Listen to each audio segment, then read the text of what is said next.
4.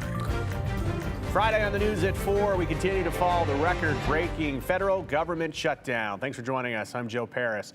U.S. senators will stay in Washington, D.C. for the first time since the government shutdown began more than a month ago. But Democrats and Republicans are still far apart on any agreement to reopen the government. Democrats did offer an alternative, but Republicans say it's a non-starter. So until it gets resolved, air travel capacity will continue to shrink. Beginning today, leaving travelers in long lines and short on patience. NBC's Yamiche Alcindor has new details from Washington. Day 38 of the government shutdown, and the pain is stretching on from the nation's airports to food banks across the country.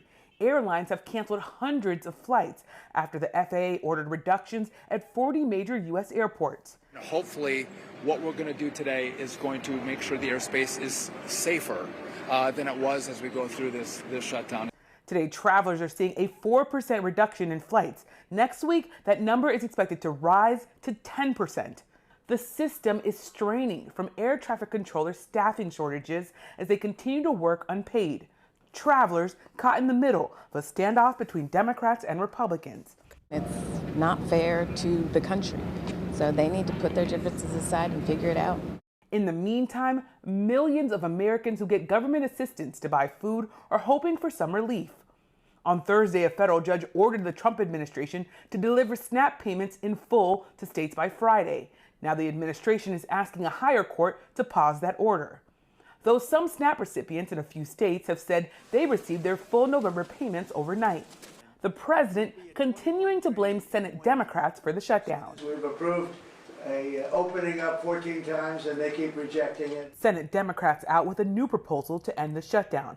Leader Thune just needs to add a clean one-year extension of the ACA tax credits to the CR so that we can immediately address rising health care costs.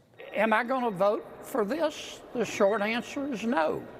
For unpaid government workers, including some picking up food at a Florida pantry, the situation is dire. Not about Democrat or Republican, none of that. We just need help. H-E-L-P, help.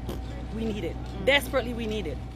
Transportation Secretary Sean Duffy says the longer the shutdown continues, the worse flight reductions will get. He warned that up to 20% of flights at busy U.S. airports could be cut ahead of the busy holiday season. Yamiche Alcindor, NBC News, Washington.